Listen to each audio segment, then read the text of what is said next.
पिछले 15 साल से एज ए एडवोकेट प्रैक्टिस कर रहा था, तो हर कोई आकर यही कहता था कि वकील साहब, तो साहब लग जाता था लास्ट में, तो अंदर एक अक्कड़ सी थी कि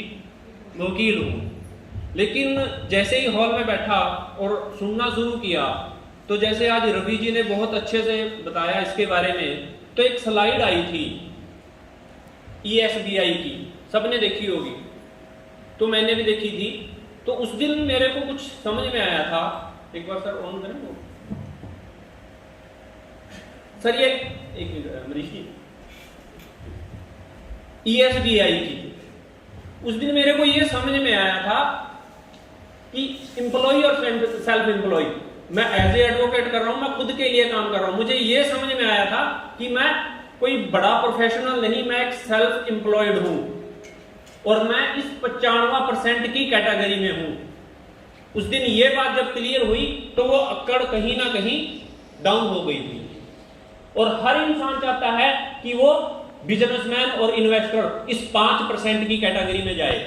लेकिन बाहर कहीं भी ये मौका नहीं था, मेरे पास भी नहीं था और शायद आप लोगों के पास भी नहीं है, क्योंकि इसके लिए एक बहुत बड़ा इन्वेस्टमेंट, रिस्क, बहुत सारी चीजें चाहिए जो मेरे पास भी नहीं थी और बहुत से लोगों के पास, इन 95% लोगों के पास नहीं होती। उस दिन ये समझ में आया था कि 5% में इधर ES से BI में जाने के लिए मेरे पास एक ही मौका है और वो है नेटवर्क मार्केटिंग। क्या करना है, कैसे करना है, कैसे होगा, मेंबर बनाना है, चैन बनाना है, ये क्वेश्चन नहीं था, लेकिन ये था कि इधर जाने के लिए आज एक मौका है। तो वो अक्कड़ डाउन हुई और उस अवसर के लिए मैं थैंक्स करता हूं अपने ही छोटे भाई मिस्टर नवनीत जी का और जिन्होंने ये अपॉर्चुनिटी दी, और रामकण जी का जो समय समय पर हमें गाइड करते हैं और हमारी हर तरह से हेल्प करते हैं कि इस बिजनेस को कैसे करना है। बाहर मैं अपने प्रोफेशन में, मेरे कंपटीटर हैं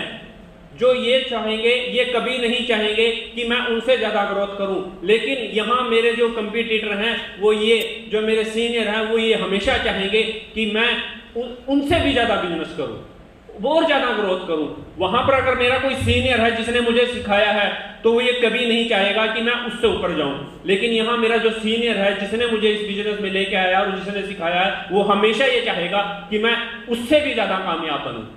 क्योंकि बिजनेस की सिस्टम ही ऐसा है। तो जिस दिन ये समझ में आया तो एक डिसीजन लिया कि हाँ, और फिर उसके बाद कई तरह के सवाल आते हैं, जैसे हर आदमी के मन में होगा, मेरे मन में भी था, क्योंकि एक एडवोकेट था, वकील साहब था, तो ये लगता था कि मैं लोगों को क्या कहूंगा, लेकिन फिर वो ईगो थी मेरी,